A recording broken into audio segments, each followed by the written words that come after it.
હવે વાત દક્ષિણ કોરિયાની કરીશું. અહીંના શેર બજારોમાં હાહાકાર મચ્યો છે. માત્ર 2 જ દિવસમાં બજાર 19% જેટલું તૂટી પડ્યું. એનું કારણ બહુ ઊંડું છે. તમે સમજો કે આ એઆઈ કેવી રીતે કામ કરે છે. જેમ આપણે નાના બાળકને આંગળી ચીંધીને શીખવીએ કે બેટા આને બિલાડી કહેવાય ને આને કૂતરો, એમ જ આ મશીનોને પણ કરોડો ઉદાહરણો આપીને ભણાવવા પડે છે. આ ભણાવવાનું કામ બહુ અઘરું છે અને એના માટે બહુ શક્તિશાળી ચિપ્સ જોઈએ છે.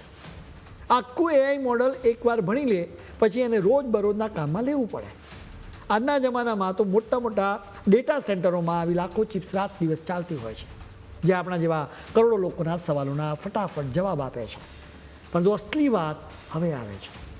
એ ડેટા સેન્ટર્સના પ્રોસેસરો ગમે એટલા પાવરફુલ હોય પરંતુ એકલા કશું નથી કરી શકતા. એમને સતત ડેટા ખવડાવવા માટે બહુ જ ફાસ્ટ મેમરીની જરૂર પડે છે. નવાઈની વાત એ છે કે આખી દુનિયામાં આ ખાસ પ્રકારની મેમરીનું 80% ઉત્પાદન દક્ષિણ કોરિયામાં જ થાય છે.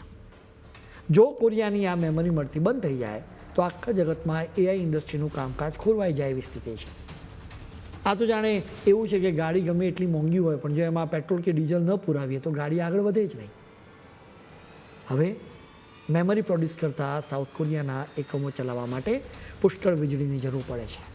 સાઉથ કોરિયામાં અનેક પાવર પ્લાન્ટ નેચરલ ગેસનો ભરપૂર ઉપયોગ કરે છે. હવે આ નેચરલ ગેસ સાઉથ કોરિયા મધ્ય પૂર્વમાંથી સ્ટેટ ઓફ હોર્મુઝના રૂટ પરથી મંગાવે છે. આ રૂટ અત્યારે યુદ્ધના લીધે લગભગ બ્લોક જેવો થયો, જેના લીધે સાઉથ કોરિયાને મળતા નેચરલ ગેસનો પુરવઠો ઘટી ગયો છે.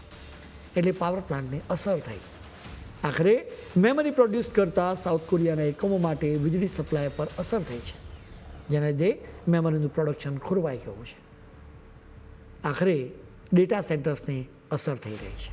એકંદરે આખી દુનિયામાં એઆઈ ક્રાંતિની અસર થાય એના લીધે જ કોરિયાના શેરબજારોમાં મોટો કડાકો બોલાયો છે.